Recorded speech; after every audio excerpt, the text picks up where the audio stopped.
Ahora sí puedo hablar.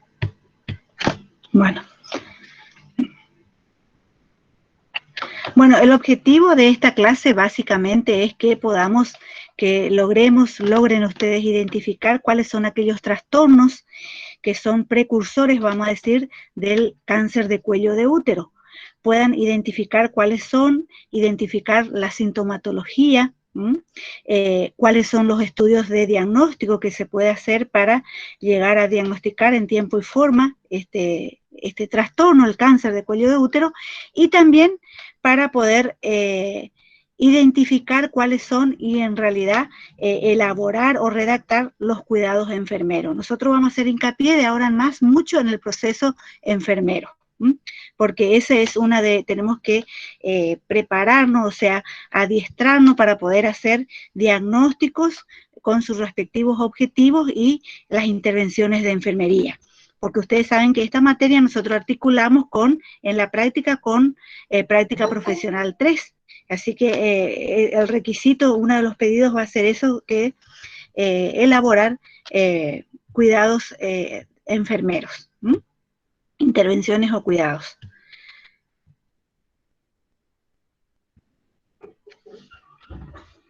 Bien, en esta imagen empezamos entonces. En esta imagen, como ustedes podrán ver, tenemos el aparato genital interno. Vamos a retomar un poquito, está compuesto por el útero,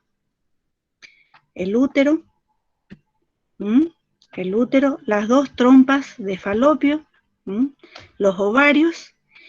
Esto es lo que acapara nuestra atención hoy, el cuello del útero, o el cervix del útero. Y esto es la vagina. ¿Pueden ver? Si me pueden decir si ven y me escuchan, por favor. Sí, profe. ¿Sí? Se ve muy bien. Sí, profesor. Esta parte, esto es el cervix del cuello uterino, y quiero que esto quede claro.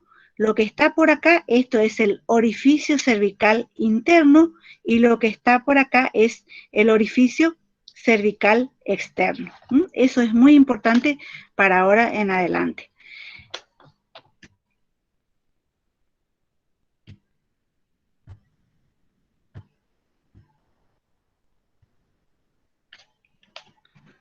Bien. Este útero, este cuello de útero pasa por transformaciones en cuanto al tejido que lo constituye. Y esa transformación a veces es afectado, vamos a decir, por determinados procesos, dentro de esos procesos engloba la palabra cervicitis, un grupo de trastornos, es conocido como procesos infecciosos de inflamación del cuello, y estos son precursores, que ya vamos a ver que estos trastornos tienen, en cuanto a su producción o su agente etiológico, distintos microorganismos, como vimos en la clase anterior también, pero que todo en sí, cada uno de ellos pueden ser, con el tiempo, convertirse en precursor del cáncer de cuello de útero. Entonces, de ahí la importancia a que veamos cuáles son esos trastornos.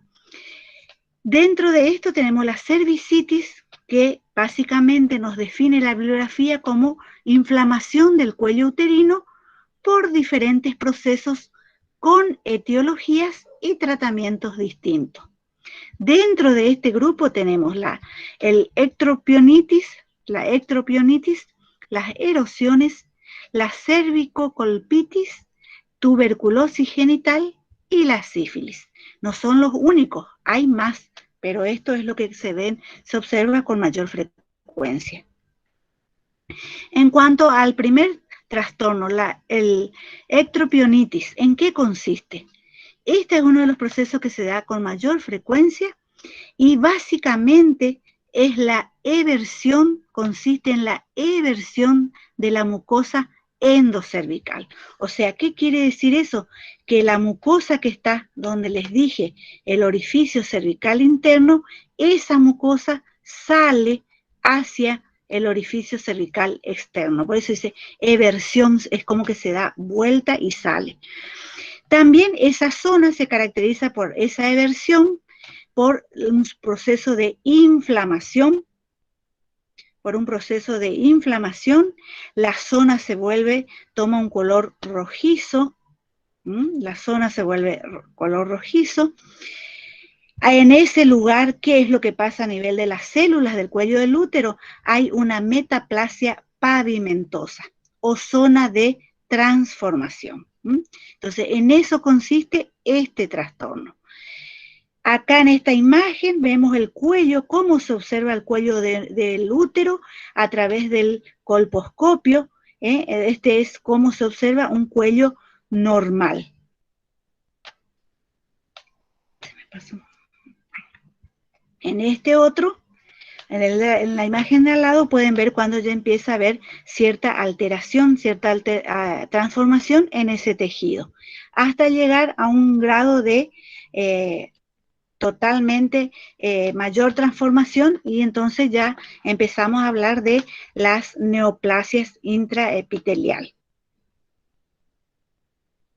Erosiones es otra de los trastornos. ¿En qué consiste? En la pérdida del epitelio pavimentoso en el cuello, ¿no es cierto? Estas erosiones pueden comenzar como erosiones y pueden constituirse en verdaderas úlceras. Estas úlceras por lo general son muy traumáticas y por lo general la causa de este trastorno es cuando hay traumatismos mecánicos, específicamente cuando uno se coloca, cuando la mujer utiliza el pesario o diafragmas como método de barrera. La utilización inadecuada, la colocación de esos materiales produce estas úlceras, que se caracteriza por observarse, como ustedes ven ahí, con brilloso y rojo la zona, y edematizado. Esa es otro de los trastornos. Después tenemos la cervicocolpitis. Cuando hablamos de cervicocolpitis, ya hacemos alusión a las infecciones genitales bajas y altas. Entonces, cuando hablamos de infecciones genitales bajas, ese proceso infeccioso puede darse en la vulva, puede comprometer vagina, cuello uterino, y el cuello puede comprometer endo y exocervix. Y también eso en las infecciones bajas. Cuando hablamos de infección genital alta, ahí ya compromete o afecta el aparato reproductor interno, el útero, las trompas, los ovarios, los parametrios, la pelvis e inclusive el peritoneo. ¿Cuáles son los factores de riesgo que me pueden llevar a cursar una infección genital alta? Son los abortos, las exploraciones diagnósticas y el aumento del haber cursado y el aumento de las infecciones de transmisión sexual. En cuanto a la etiología de este trastorno, esto puede estar producido por gérmenes endógenos debido a la alteración del ecosistema vaginal, como ser el aborto, otra vez ser intervenido, realizarse algún aborto, las relaciones sexuales sin la utilización de barrera, el parto, porque en el parto a veces hay mucha instrumentación, vamos a decir, y también el uso de antibióticos y también ser sometidos a determinadas cirugías. Y la otra característica a tener en cuenta es cuando son gérmenes exógenos. La característica es que es polimicrobiana, o sea, no hay solo un agente etiológico causal, por lo general hay asociación de 2 y hasta 3 microorganismos involucrados en ese proceso infeccioso. En este cuadrito lo que tratamos de repasar es las infecciones genitales bajas, el agente causal, los síntomas y los factores de riesgo. Vamos a repasar rapidito. El agente causal en la vaginitis es la Gardnerella, la Cándida y la Trichomonas o Tricomonas. ¿Qué síntomas vamos a tener ante este trastorno?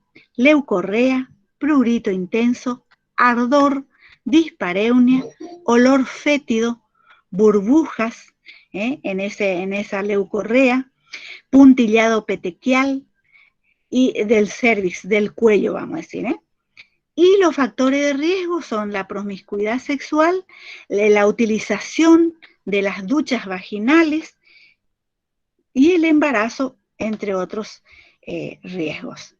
En cuanto a la cervicitis, el agente etiológico, la gonorrea, la clamidia, trachomatis y el herpes simple tipo 2.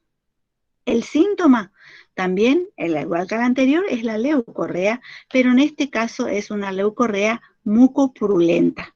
El cuello está edematoso, el cuello del útero es edematoso, friable, o sea que sangra con facilidad, cualquier instrumentación ya sangra. Y los factores de riesgo son la promiscuidad sexual y las infecciones de transmisión sexuales.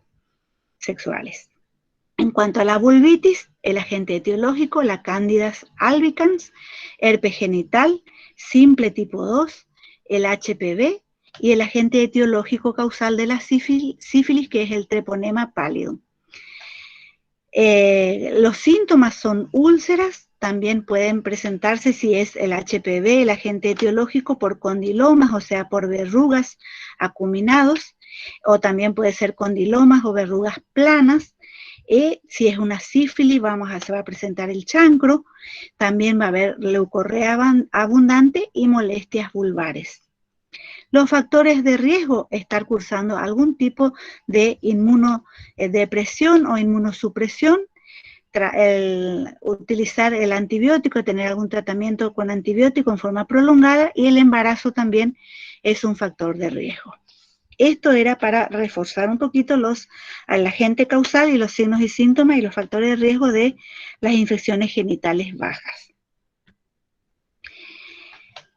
En esta imagen ustedes van a ver el cuello uterino normal, cómo se ve, como la imagen anterior que ya les mostré, y al lado van a ver cómo se ve cuando uno coloca el espéculo, y a través de la colposcopía, el colposcopio puede observar cuando hay una cervicitis cómo fluye al exterior en este caso el flujo o la leucorrea.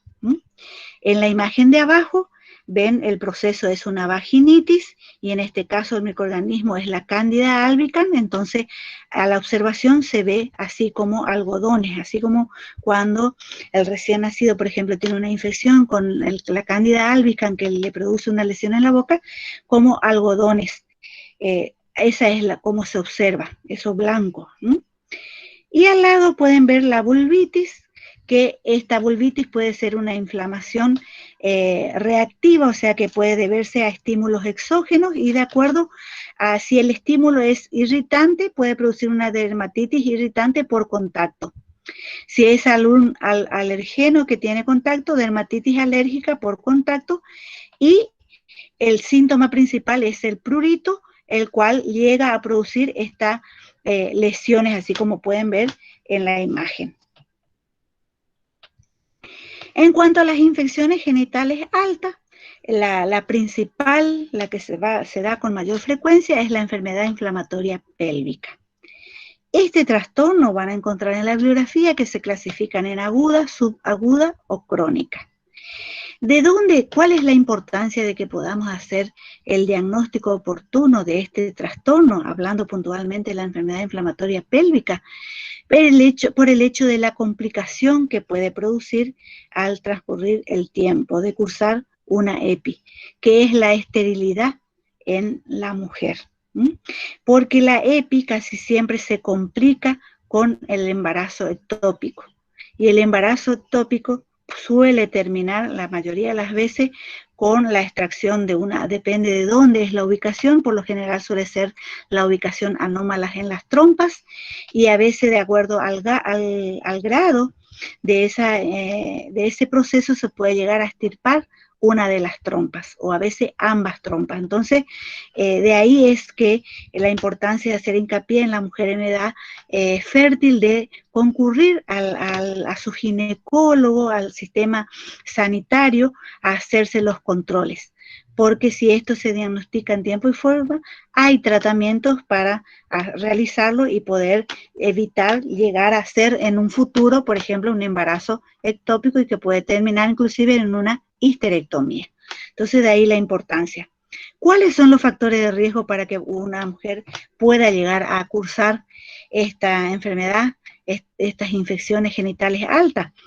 El haber cursado en algún momento el otro grupo de infecciones bajas que estuvimos nombrando, haber cursado en algún momento infecciones de transmisión sexual, la colocación del dispositivo intrauterino, el DIU, la promiscuidad en la vida, la promiscuidad y la vida sexual precoz. Esos son los factores que nos nombra la bibliografía. Y las complicaciones de este trastorno puede darse tanto en el posparto y posaborto. Entonces, el proceso puede abarcar solo el útero, puede extenderse a los ovarios, puede extenderse a las trompas, inclusive a los ligamentos, y realmente es muy importante de diagnosticarlo en tiempo y forma para hacer el tratamiento. Acá vamos a hacer hincapié un poquito en relación a estos temas que estamos desarrollando en cuanto a las intervenciones y cuidados de enfermería. Básicamente, todo nuestro esfuerzo va a ir a la parte de la promoción y prevención, o sea, a educar a la paciente que tenemos en la consulta, en el consultorio externo, ¿en qué aspecto? Ustedes vieron la clase asincrónica, una clase que yo les subí sobre los métodos diagnósticos, ¿no es cierto? Y uno de los métodos diagnósticos que se usan en estos trastornos para detectar en tiempo y forma el cáncer del cuello de útero, por ejemplo, vieron ustedes que es el PAP, la colposcopía, la prueba de Schiller, entre otros. Entonces, voy a hacer hincapié si a esa paciente que tengo le van a pedir algún tipo de estudio, de que esa paciente venga para el estudio, para la toma de muestra para el estudio, esté bien preparada. Para eso se le dio esa parte. Entonces, la preparación basal, o sea, le tengo que indicar a ella qué es lo que no tiene que hacer, cuál es la condición que tiene óptima con la que va a venir para poder hacerle la toma de muestra o el estudio. También vamos a trabajar con el tema de educarle a ella para que pueda detectar signos y síntomas y dejarle bien claro cuáles son los factores de riesgo, que ella sí lo está realizando, para que tenga bien en claro que eso influye en que ella adquiera o se vuelva a reinfectar y todo eso, o sea, hacer educación. Tener en cuenta que si se da en ese momento tomar la muestra o algún estudio, siempre preservar la privacidad durante el examen ginecológico. Eso es un punto que no se tienen que olvidar, así como ustedes no se habrán olvidado el tema de que siempre en los procedimientos dice bandeja conteniendo. Bueno, esto en relación al examen ginecológico siempre es sine qua non este cuidado, preservar la privacidad durante el examen ginecológico. También aliviar el dolor y las molestias mediante baños de asiento, o sea, explicarle si como tratamiento se le indica eso, explicarle en qué consiste, porque no todas las mujeres saben qué consiste ese tratamiento y a veces llegan a producirse complicaciones como grandes quemaduras. Vuelven a la consulta después por las quemaduras. También hacer hincapié en enseñar, en orientarle cómo realizar cómo tener hábitos o implementar hábitos higiénicos, dietéticos, enseñarle si por ahí llegase a tener necesidad de tener un tratamiento, de iniciar con óvulos, cuáles son los cuidados que tiene que tener. Por ejemplo, ya ustedes saben, de no tener relaciones esas noches que duran el tratamiento, que por lo general el momento ideal es a la noche. Cuando tiene el DIU, que es importante que venga a control cada 6 meses, cómo manejarse, cómo es el correcto colocado en caso de que tenga tampón, cuánta es la hora que tiene que poner, que tiene que realizarse higiene, o sea, todo lo que sea educación respecto a estos puntos. Y hacer hincapié sobre la importancia que acuda al control. Y norma de bioseguridad, o sea, la higiene de manos. Hoy por hoy tendríamos que hablar ahí en tema de bioseguridad, el protocolo que tenemos en todas las instituciones de salud por el tema del COVID, ¿no es cierto? Pero haciendo hincapié en la higiene de manos y en todos aquellos aspectos que a nosotros nos parece importante que ella tiene que saber. Bueno, ahora pasamos al otro tema, al cáncer de cuello de útero o cáncer de cervix. En el útero existen tumores que podemos agrupar en tumores benignos y tumores malignos. Dentro de los tumores benignos tenemos los pólipos, los adenomas, los miomas cervicales y papilomas. Y el que hoy va a llevar nuestra atención está dentro de los tumores malignos, que es el carcinoma invasor. ¿Qué es el cáncer de cuello uterino? Entonces vamos a tratar de responder esta pregunta. Básicamente, ¿qué es lo que pasa? Hay una alteración celular que se origina en el epitelio del cuello del útero. Inicialmente, ¿quién lo origina?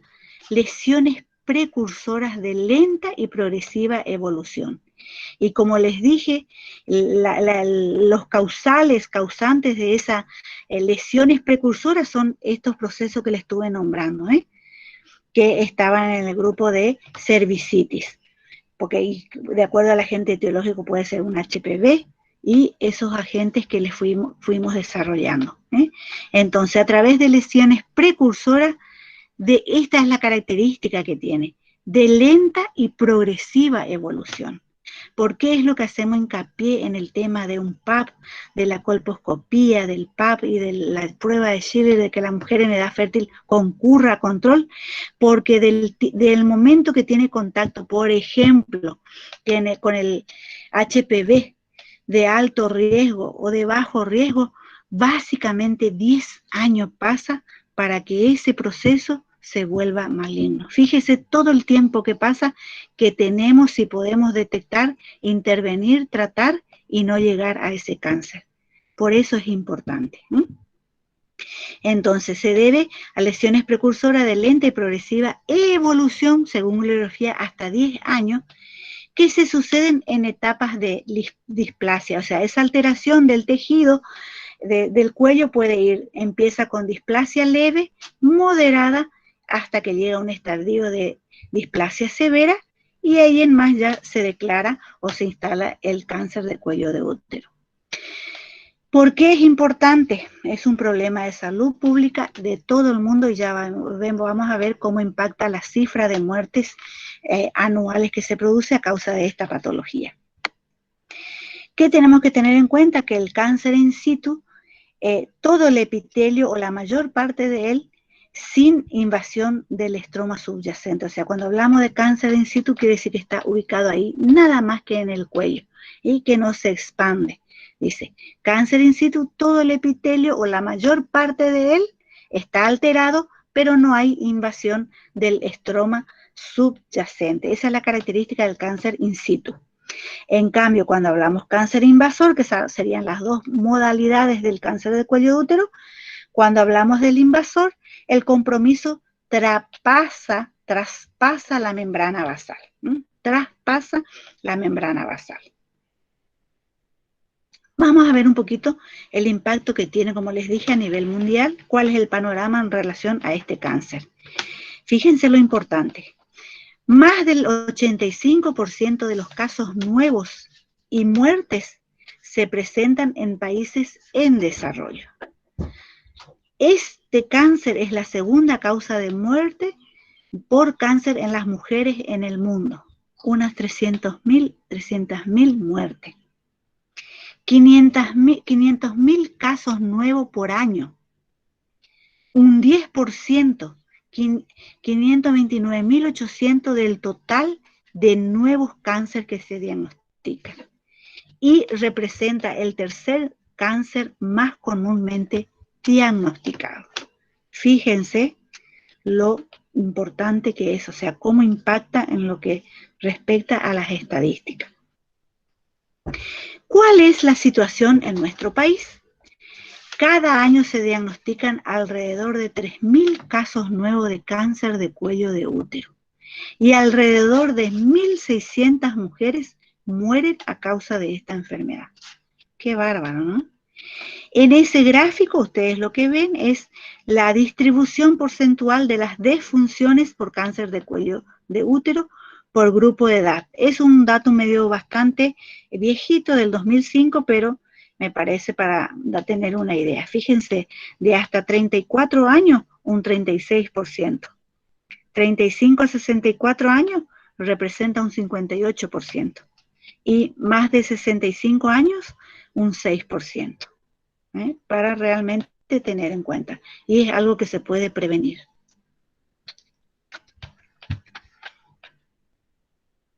¿Cuáles son los factores de riesgo? Mujer en grupo etario de 25 a 64 años. Inicios tempranos de la actividad sexual. Acá tenemos este dato que por ahí es un poquito controvertido con la realidad de hoy, que dice, inicio temprano de actividad sexual menor a 18 años. ¿Qué pasa? Hoy por hoy la realidad nuestra es que las niñas se están iniciando sexualmente a los 11 años. Entonces esto queda medio grande para lo que es nuestra realidad. Tener múltiples parejas sexuales o haber tenido. Haber cursado o tener antecedentes de infecciones de transmisión sexual. Haber cursado infecciones persistentes con VPH de alto riesgo, como ser el grupo de VPH 16 o 18. Sabrán ustedes que tenemos más de 100 grupos y que el virus del papiloma humano se clasifica de acuerdo a números. Tenemos lo de bajo riesgo y de alto riesgo. Lo de alto riesgo y que más es considerado, se encuentra como precursor del cáncer del cuello uterino es el 16 y el 18. Otro factor es la multiparidad, tener hijos, más de 4 hijos, haber tenido o tener más de 4 hijos. El tabaquismo también es otro factor.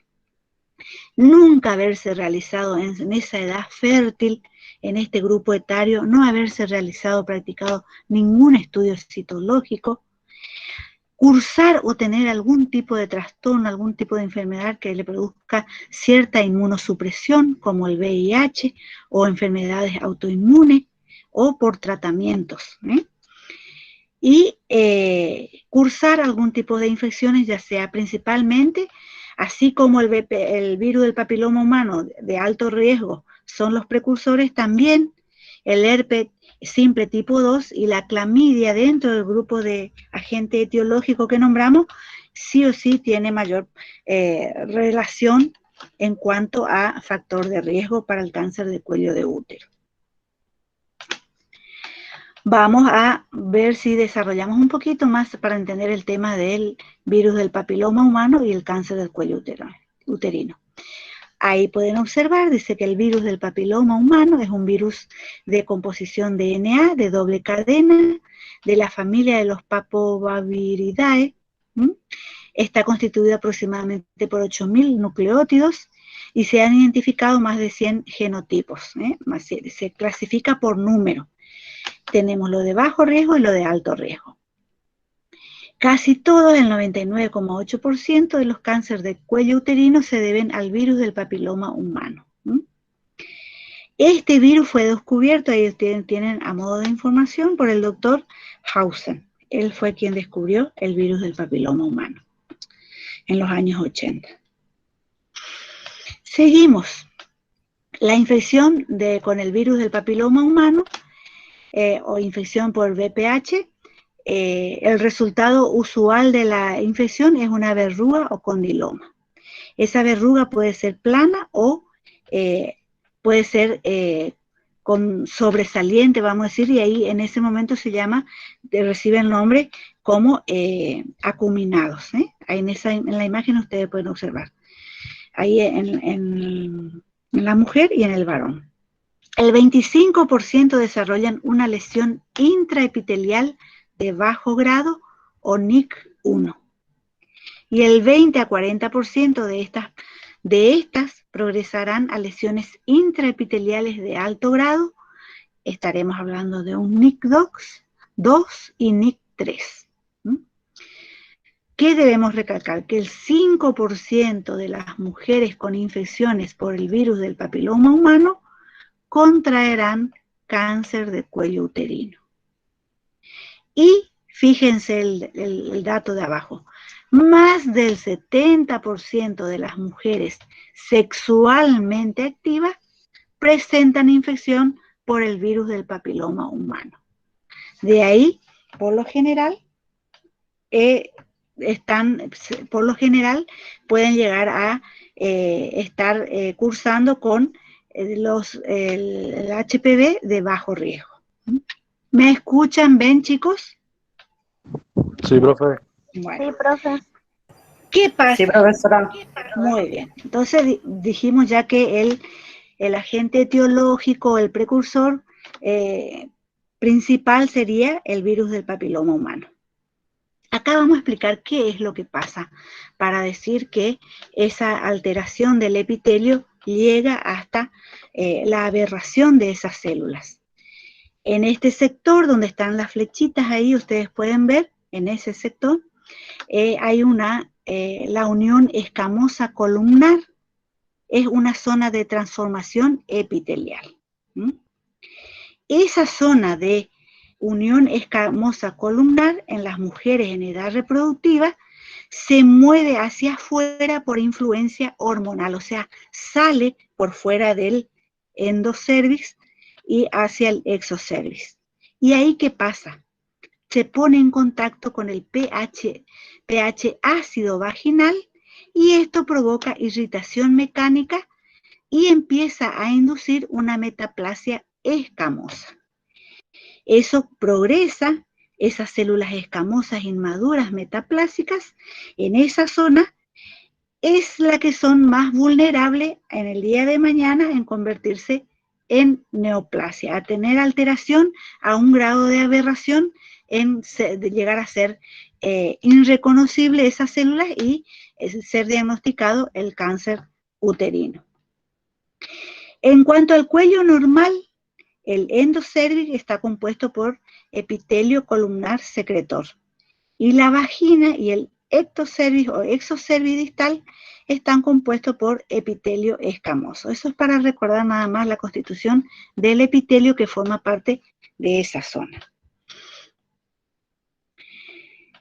¿Qué pasa cuando en la anatomía patológica? La mayoría de los carcinomas cervicales invasivos se originan en esos cambios epiteliales. Esos precursores, como ya les nombré con anterioridad, son conocidos como neoplasia intraepitelial cervical. Eso es lo que informa anatomía patológica cuando uno toma una muestra del exudado o del epitelio del cuello del útero a través del Papa Nicolau y manda a anatomía patológica. Lo que trata es de detectar si hay esa alteración en esas células.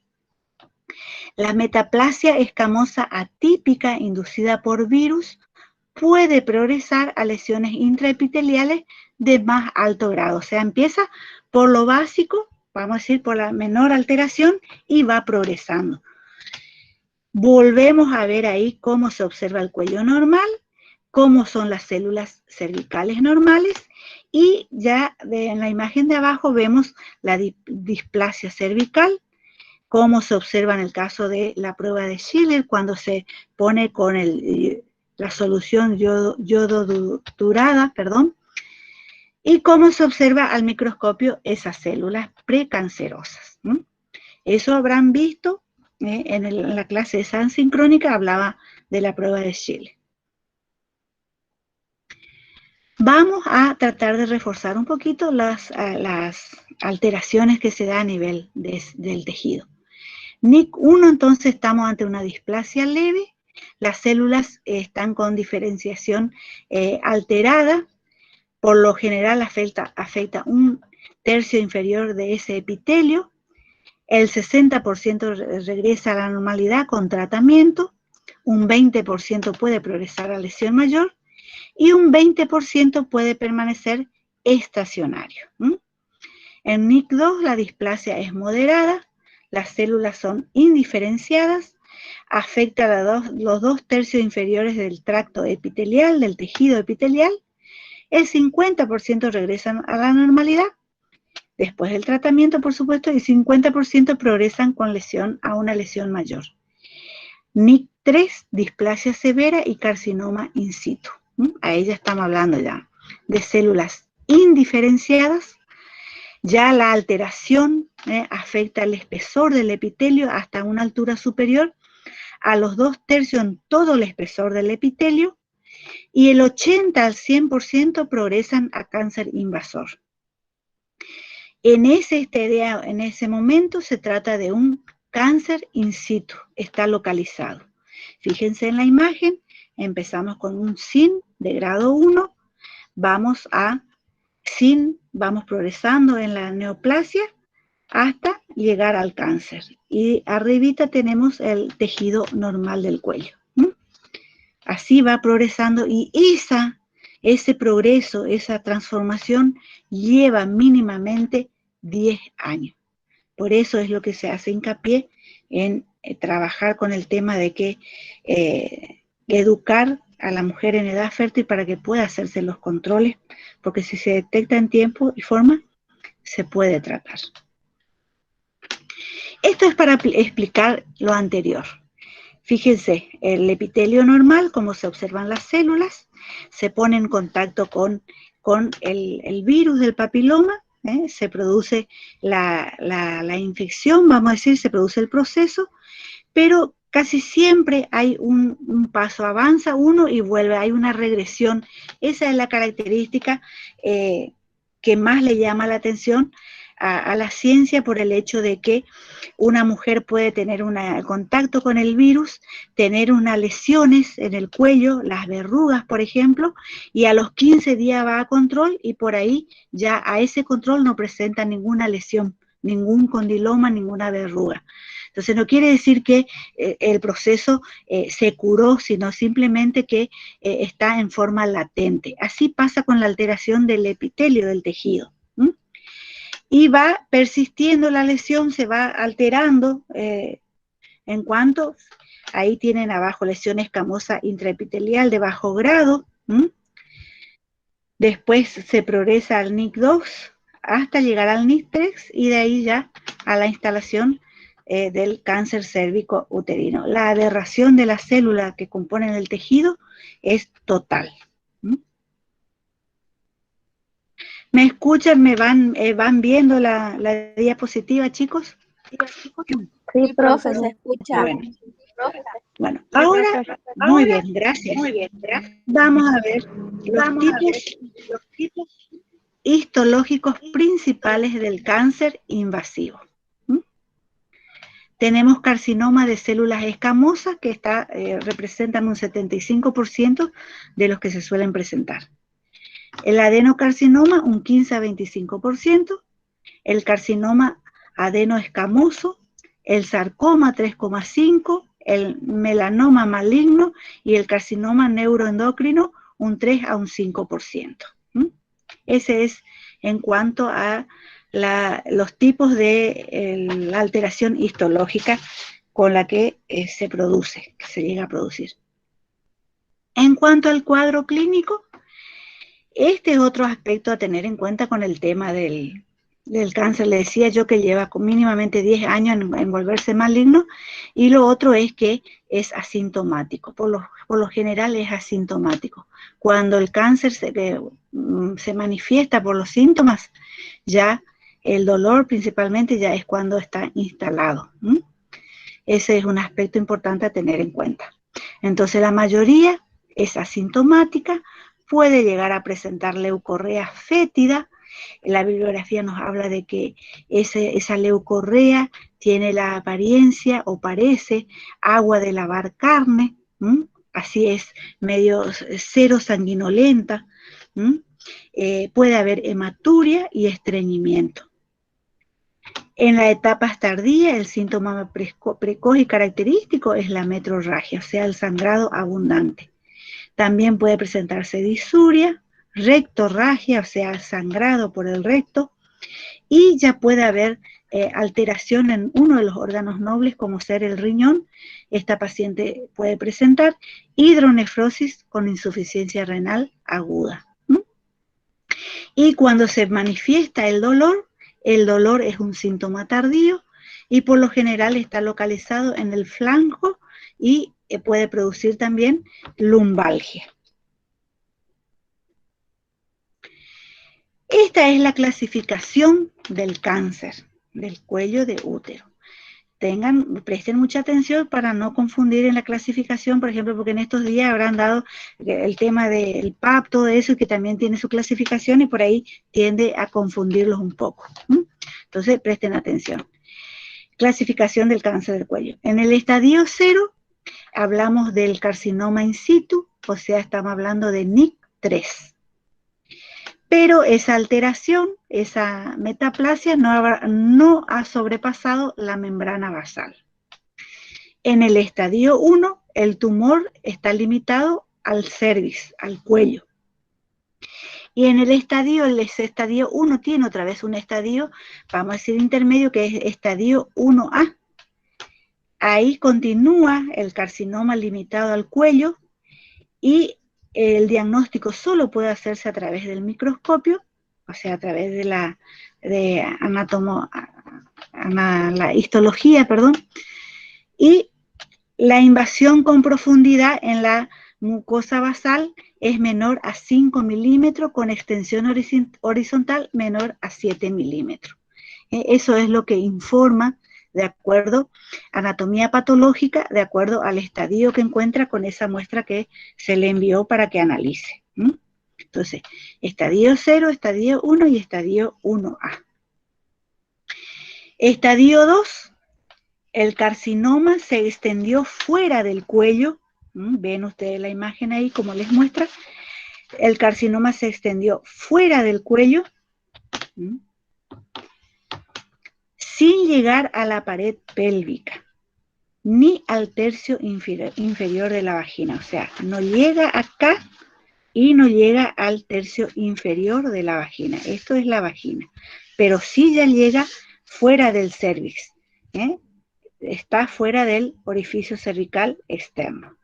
Y 2/3 superior de la vagina abarca.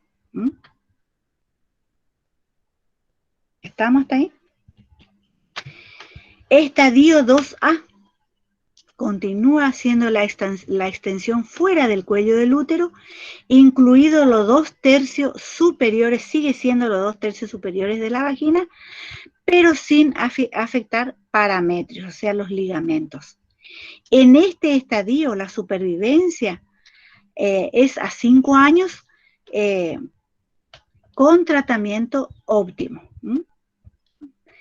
Ahí pueden ver en la imagen. Entonces ya sigue afectando los 2/3 superiores de la vagina.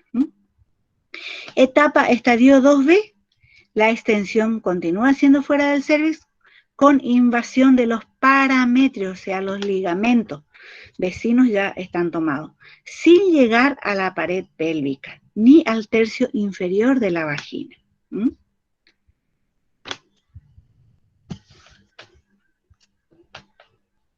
Ahí está. Sin llegar todavía al tercio inferior de la vagina. La supervivencia es a 5 años con tratamiento óptimo. Estadio 3, el carcinoma ya está extendido hasta la pared pélvica,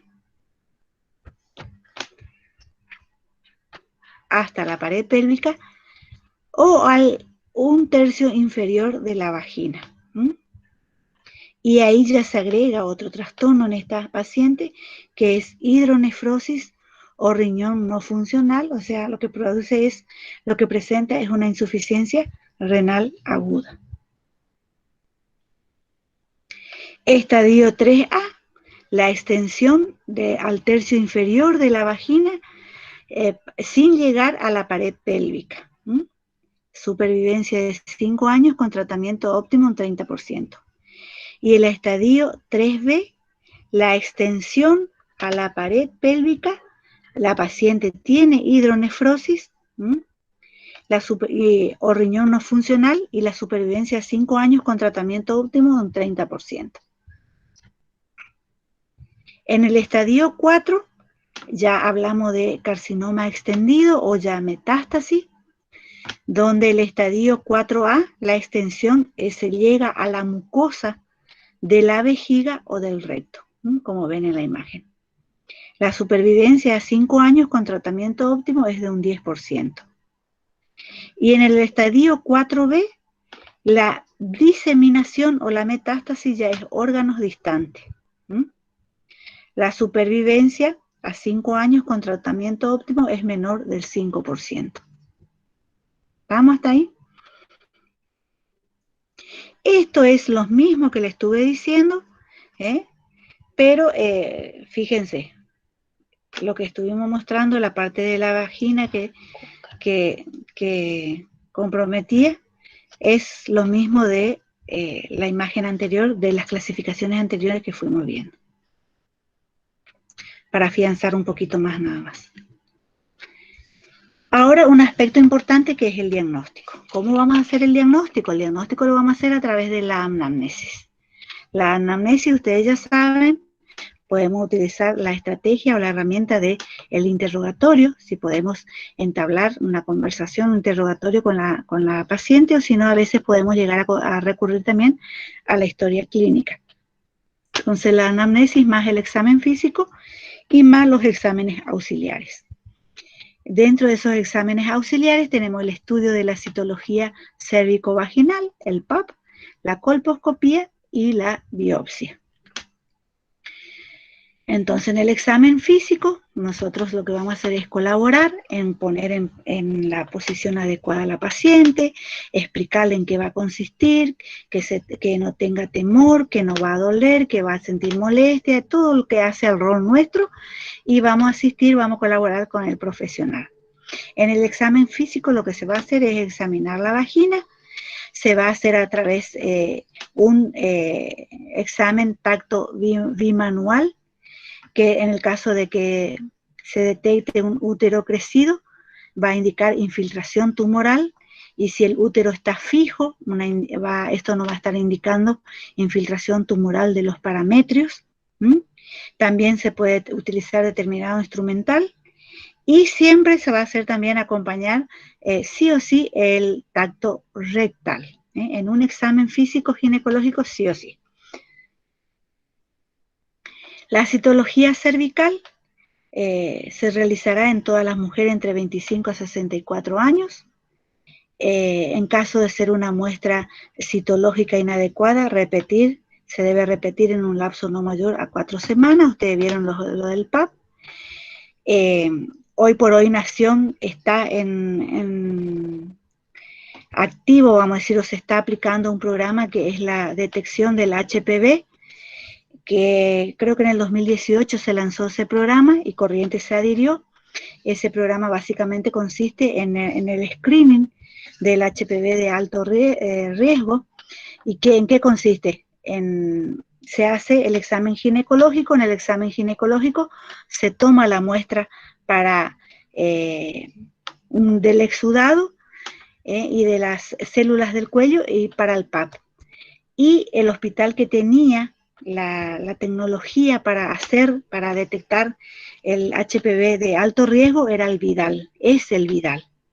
Y si esa citología, si ese estudio sobre el HPV daba como resultado un HPV de alto riesgo, ahí se procesaba el Papa Nicolau.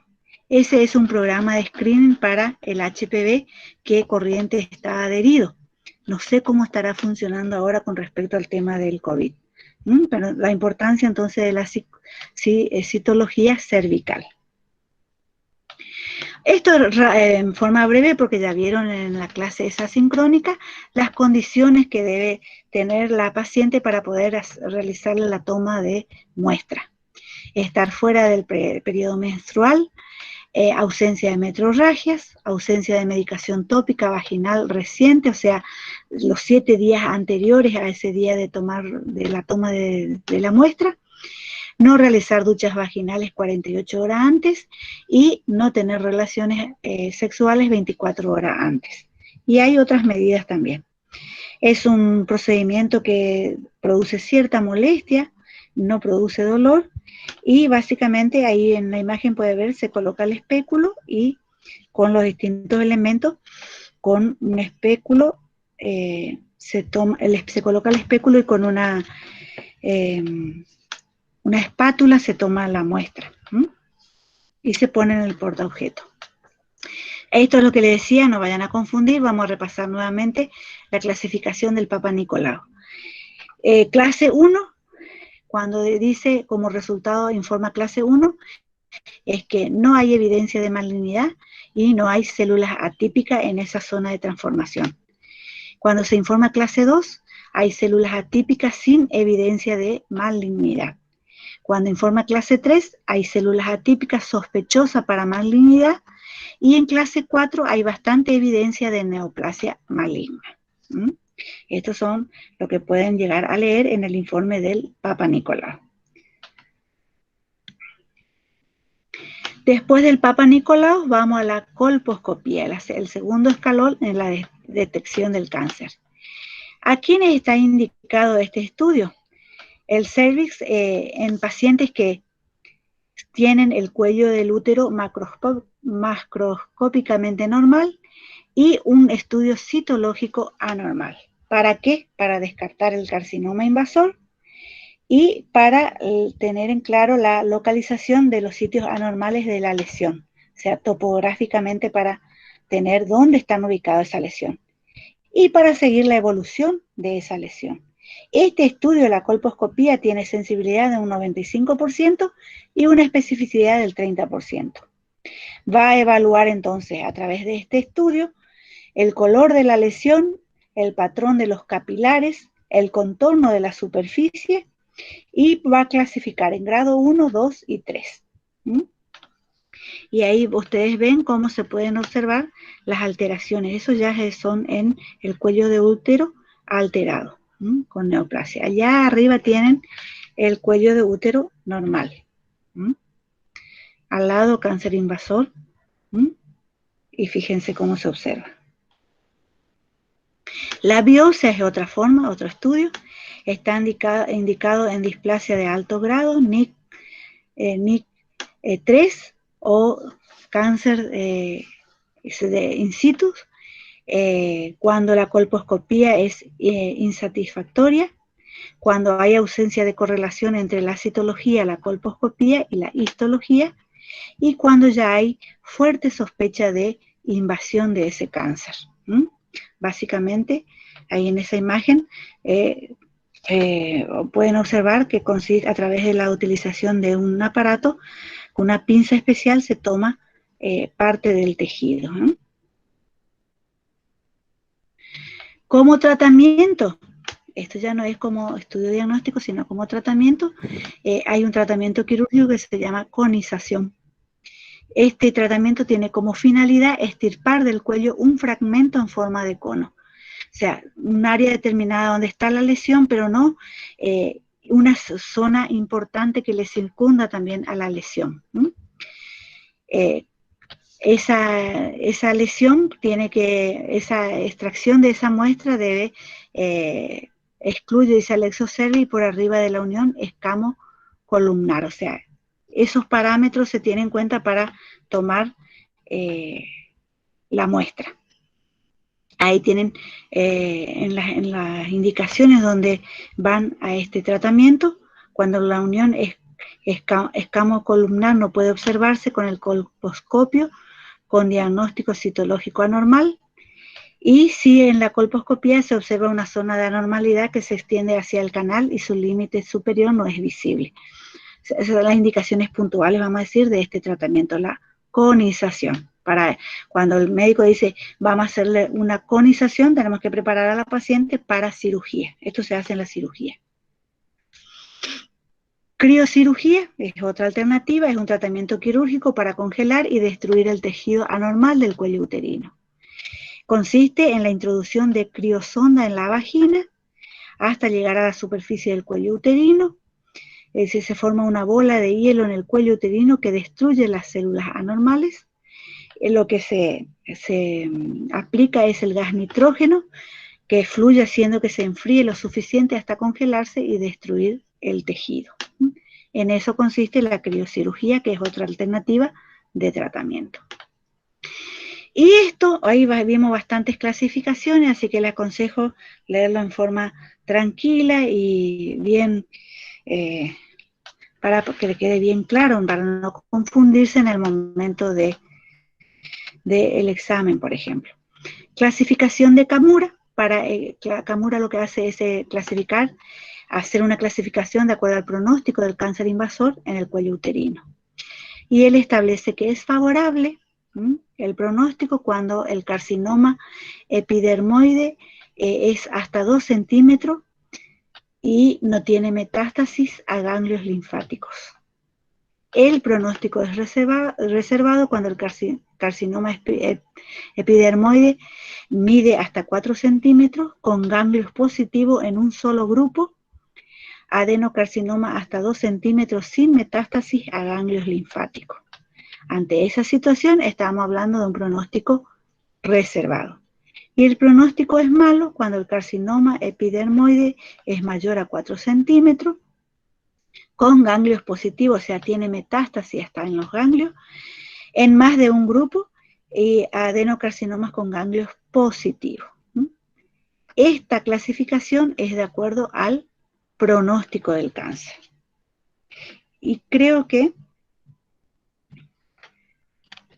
hasta aquí llegó el desarrollo de este tema. ¿Me pueden decir qué les pareció? ¿Cómo se sintieron? Un poquito largo, pero es lo más resumido que pude preparar. ¿Están ahí, chicos, o ya se fueron todos? No, profe, acá estamos. Sí, profe. Ya estamos, profe. Me tienen que hacer el aguante. Acá estamos, profe. Bueno, Acá estamos, muy profe. bien. Yo pensé que ya se compraron un borrador y que se borraron. No. Profe, ese Power No, está muy bueno. interesante. Sí. ¿No queda en el aula? Bueno. Y tendría que consultar con el licenciado porque este año se nos autorizó dejar la clase grabada, ¿sabes? Ah, bueno. Pero es cuestión de preguntarle y si me llega a autorizar, le subo. ¿Mm? Sí, Bueno, profe, pregúntele. ¿alguna pregunta que me quieran hacer con respecto al tema? Si están en mis posibilidades, le respondo.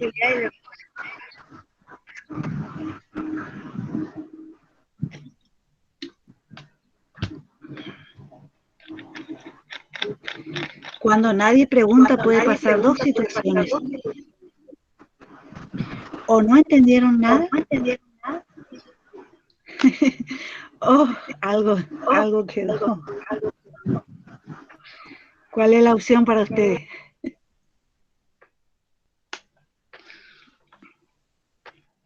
Algo quedó para ¿Están mí. ahí? Algo quedó. Bueno, Quedó completo. como ustedes continúan ahí. Sí, profe. Bueno, vamos a hacer esto. Ya que ustedes no me preguntan, volvemos otra vez a hacer para interactuar un poquito. El que me quiera responder, por ahora vamos a hacer así, a voluntad. Para las próximas clases van a ir participando por comisiones. Entonces, la pregunta es la siguiente y el que quiere, por favor, tiene la amabilidad de responderme. La consigna es, la pregunta es, ¿qué es la cervicitis? Es un proceso infeccioso. ¿Alguien más quiere agregar algo? ¿Puede ser Es un proceso infeccioso en el cuello uterino? Bien. ¿Otro más? Es una inflamación del cuello del útero. El cuello del útero. Bien. Estuvieron bien todas. Es un proceso inflamatorio del cuello uterino causado por diferentes agentes. ¿Estamos ahí? Profe, ¿Estamos de acuerdo? eso puede ser agudo ¿Y crónico? También, sí, la cervicitis, sí. Sí, es una de las clasificaciones. Muy bien. Eso ustedes van a, cuando vayan a la bibliografía, van a ir incorporando más esa información. Muy bien. Sí, hay agudo y crónico. Muy bien. Y La puede siguiente provocar, pregunta.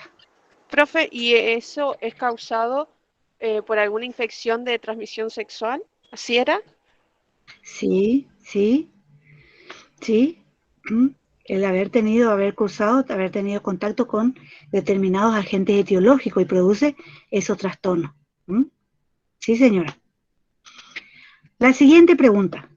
¿Cuáles son los agentes causales de las infecciones genitales bajas?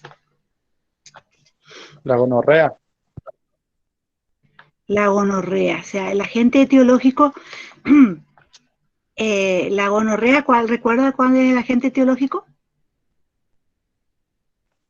No. ¿Alguien más?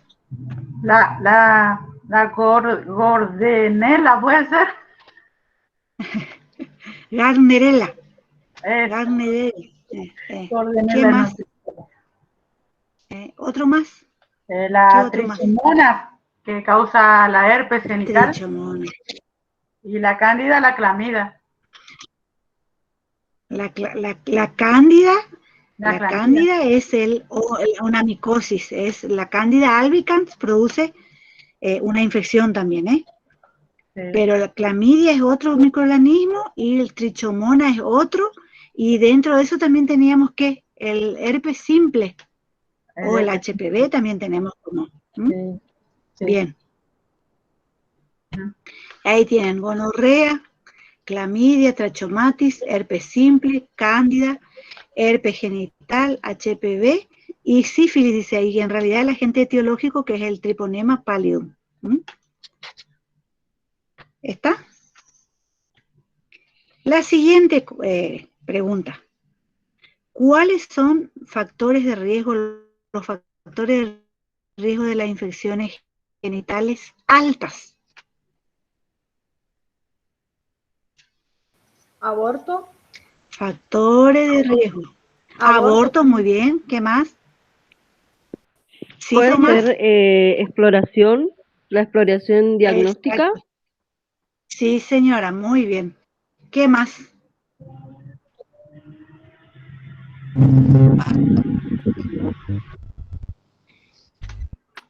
¿Alguien más? Promiscuidad. Ajá, también. enfermedad sexual. Ajá, muy bien. Sí, estuvieron bien todos. Las infecciones bajas, que es el grupo que estuvimos nombrando, las infecciones de transmisión sexual, el haberse colocado en algún momento un dispositivo intrauterino, la promiscuidad, vida sexual precoz, entre otros. ¿Está? Estamos hasta ahí.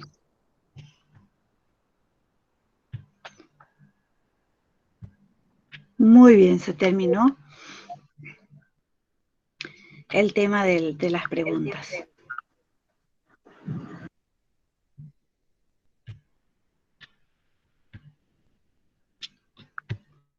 No se vayan, ya continuamos.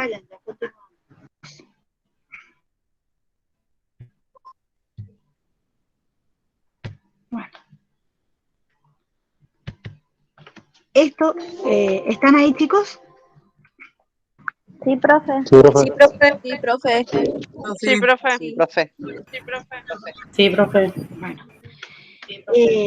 Esto en modo particular me pareció oportuno